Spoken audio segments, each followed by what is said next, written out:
ये हुकूमत जिसे हाइब्रिड प्लस प्लस कहा जा रहा है, इसे पीडीएम की एक्सटेंशन कहा जा रहा है, इसके हवाले से तो ये समझा जाता है कि ये कोई भी ऐसी बात नहीं करेंगे जिससे कहीं नाराज़ी हो।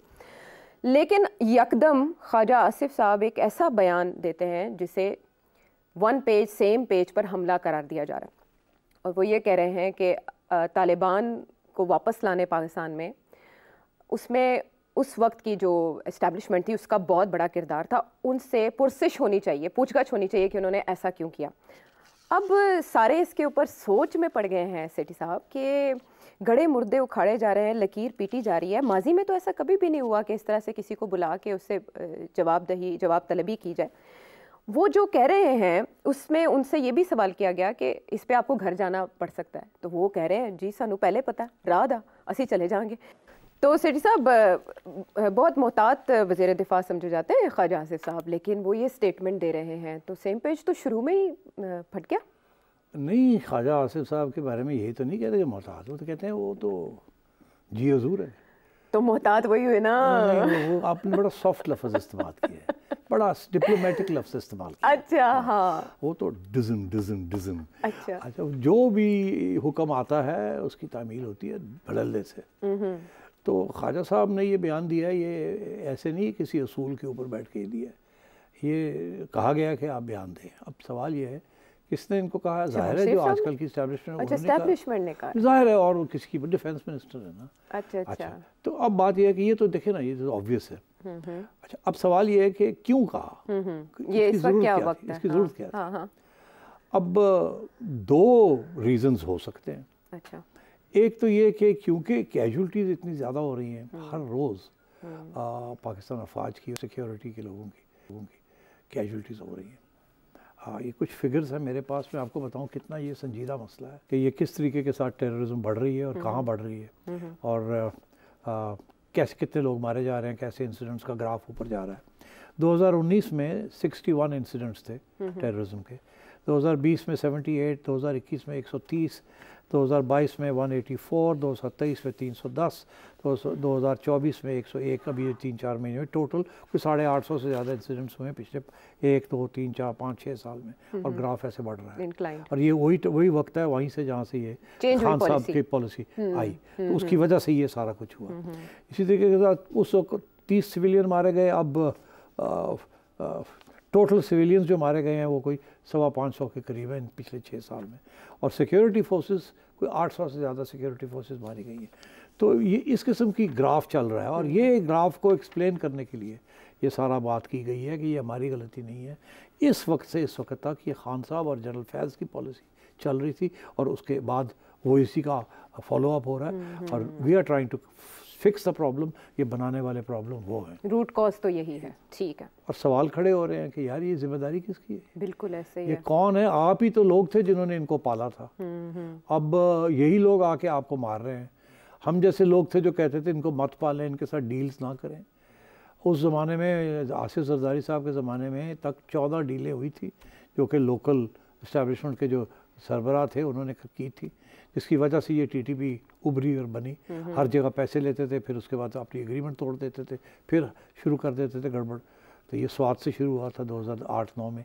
तो अब मैं आपसे ये कह रहा हूँ कि ये इस वक्त टेंशन जो हुई हुई है वो ये हुई हुई है कि तनकीद हो रही है ना कि जी हमारे लोग मारे जा रहे हैं। तो ये जो करंट लीडरशिप है इस्टेब्लिशमेंट की, वो ये कहना चाह रही है ये हमारी गलती नहीं है, हम तो भुगत रहे हैं वो जो पहले कर गए हैं। ठीक। और क्योंकि वो जो पहले कर गए हैं वो वैसे ही पर्सोना नॉन ग्राटा है, वो वैसे ही इन द डॉग हाउस है जिसे आप कहें।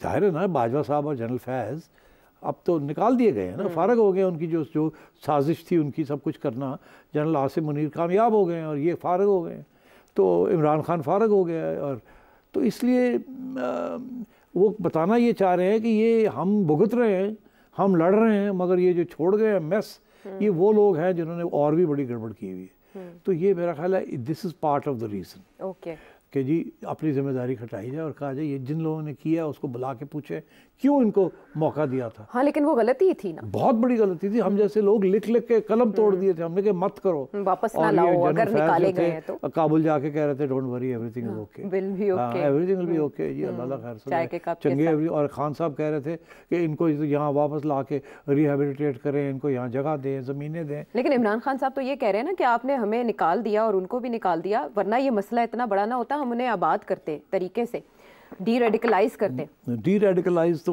होने वाला नहीं है ना जी। अगर डी रेडिकलाइज हो जाते तो आपका ख्याल है इनके जो भाई लोग हैं जो TTA वाले हैं वो ना डी रेडिकलाइज हो जाते। ये तो एक पूरा फिनोमेनन है all over the world of radical Islam. और ये तालिबान जो इन्होंने इतनी बड़ी अमेरिका जैसी मुल्क के साथ जंग लड़ी है, तो ये कोई छोटी चीज़ तो नहीं है। ये तुम आपका ख्याल है इनको आपको बुला के लेक्चर देने के साथ ये डी रेडिकलाइज हो जाएंगे? खुदा दा खौफ करो। तो हुण मतलब अब क्या बनेगा? तो नहीं, मैं I was about to add the second reason. What? अब मेरा ख्याल है कि ये जो सारा एक महाज बना है ना आजकल की जो एडमिनिस्ट्रेशन एस्टैब्लिशमेंट के लीडर्स हैं, एक PTI ने एक पूरी कैंपेन चलाई है उनके खिलाफ, जनरल आसिफ के खिलाफ, पूरी आसिम के खिलाफ पूरी कैंपेन चली है और अभी तक चल रही है। इसी तरीके के साथ उनके कुछ साथी हैं उनके खिलाफ भी चल रही है। उनको पता नहीं क्या क्या नाम खान साहब ने शुरू किया था ये, किसी को फलाना किसी को फलाना। तो जाहिर है कि तकलीफ़ तो होगी उनको, मगर मेरा ख्याल है कि ज़ाती तौर पे तो इतनी तकलीफ़ नहीं होती जितनी तकलीफ़ होती है कि अगर इंस्टीट्यूशन जो है उसके अंदर कोई दरार आ जाए। अब ये जो एक्स सर्विसमैन है जी, जिनके साथ अब राब्ते भी PTI भी तोड़ रही है, डर लगा हुआ है कि इन्होंने जो पूरी एक कैंपेन चलाई है ना, वो उसका सिर्फ मकसद एक ही था जो कि आपने देखा जब वो फेल हो गया तो उन्होंने फिर आखिरी स्टेज पे में नौ किया। वो यही था कि अफवाज पाकिस्तान के अंदर कोई गड़बड़ बगावत करवाई जाए, इस्टेब्लिशमेंट जो एग्जिस्टिंग इस्टेब्लिशमेंट उसके खिलाफ, हाँ, क्रैक कोई ढूंढा जाए और उसको एक्सप्लॉइट तो उसको ये उकसा रहे थे। They were trying to create disorder inside the armed forces, जो कि पाकिस्तान के लिए it was a most terrible thing that can happen. इसके आपकी आर्म्ड फोर्सेस की डिसिप्लिन एंड ऑर्डर वो जो है ना वो उसको सबटाज कर दिया जाए। It's the one thing that you know keeps the enemies of Pakistan at away. तो ये जो है ना ये this is what is scary कि फ़ौज के अंदर कोई ऐसी चीज़ ना हो जाए। और इसलिए इट इज़ इम्पॉर्टेंट कि ये ग्रुप जो जनरल फैज़ का और या बाजवा साहब जो हमायती थे और जो ये एक्स सर्विसमैन के हमायती हैं जो अभी भी होंगे, उनकी तरफ भी ये एक इन्फ्लुएंस तो रहता है ना। तो ये उनकी तरफ भी एक पैगाम है। राइट। मैं इसलिए आपसे कह रहा हूँ कि 3 महीने पहले अगर कोई बंदा मीडिया के ऊपर बैठ के जनरल फैज़ की या जनरल बाजवा की तनकीद करता तो फ़ोन कॉल आ जाती थी जी कि छड़ो परे, रहने दें, हमारा चीफ ही है ना, इसके बारे में मत बात करें। मैं आपको फर्स्ट हैंड बता रहा हूँ। वो साथ बिठा के मैसेज भी दिया गया था उनको एक तकरीब में, रहने दें, हमारा चीफ इज़ अ चीफ, जाहिर है जो भी हुआ आप ना करें। मोतबर हैं वो फिर भी, चाहे रिटायर्ड है। तो अब ये जो ख्वाजा आसिफ वाली बात है ना, ये मेरा ख्याल है अब तब्दीली थोड़ी सी आई है उस रवैये में, क्योंकि वो सिर्फ जनरल फैज़ के ऊपर ये नहीं डाल सकते। ये जो पॉलिसी चेंज हुआ है इसमें इमरान खान, जनरल बाजवा और जनरल फैज़ तीनों इन्वॉल्व ऑन बोर्ड थे। तो इसलिए मेरा ख्याल है ये फैसला हुआ है कि थोड़ा सा इनको भी एक्सपोज किया जाए और अपने आप को बचाया जाए, बिकॉज ये हमारी जिम्मेदारी नहीं है, हम तो भुगत रहे हैं ये जो गलत फैसले करके गए। ये गए हफ्ते उनके भाई की, जनरल फैज़ के भाई की भी, तो ये भी एक थोड़ा सा झटका है। झटका है, वो उसकी बेल हो जाएगी, कुछ नहीं हो गई बेल, होगी ना, तो वो तो बस ये इशारे होते हैं, ये उनकी तरफ भी इशारा है कि बाज आ जाओ। और ये जो ख्वाजा आसिफ ने जो बात कही है ना, सिर्फ ये नहीं कहा कि उनको बुलाया जाए, ये किया है, ये भी कह दिया कि मुझे धमकी भी आई है उनसे, कहा है ना जी बिल्कुल, उन्होंने कहा है थ्रेट्स। तो ये तो और भी ज़्यादा आगे चले गए हैं। अब ये पैगाम जनरल फैज़ को है कि तुम अगर धमकियां दोगे तो फिर आपका नाम और बाहर निकालेंगे और हम भी फिर आपको सॉर्ट आउट कर लेंगे। तो इसलिए धमकी शमकी मत दें आप। हाँ, तो इससे निकलेगा कुछ? करारदाद आएगी, पार्लियामेंट उन्हें बुलाएगी? नहीं, पार्लियामेंट नहीं बुलाएगी, वहाँ तक नहीं जाएंगे ये। अच्छा, ऐसा क्या पाकिस्तान में कभी होगा? कहा जाता है कि इस्टेब्लिशमेंट की पॉलिसी टुवर्ड्स इश्यूज चेंज नहीं होती, तालिबान वही है, TTP वही है, but over time policy shift क्यों होता रहा? मौका परस्ती। जो लीडरशिप आती है ना इस्टेब्लिशमेंट की, वो सोचती है कि जी मैं 3 साल के लिए हूँ, मार के शायद 6 साल मिल जाए। ये तो लॉन्ग टर्म मसला है, मैं क्यों अपनी बदनामी करूँ, मैं क्यों जाके वहाँ लड़ूँ, क्यों ना करूं, इसके मरम पट्टी करके चलाऊं अपना काम। अच्छा, ये हर आर्मी चीफ जो आया या जो ISI के लोग आए हैं, उनकी यही मौका यही था कि यार तंग ना करो, थोड़ा सा कॉम्प्रोमाइज़ कर लो, थोड़ा सा ये कर लो, अच्छा। काम को चलाओ, झगड़ा नहीं करना।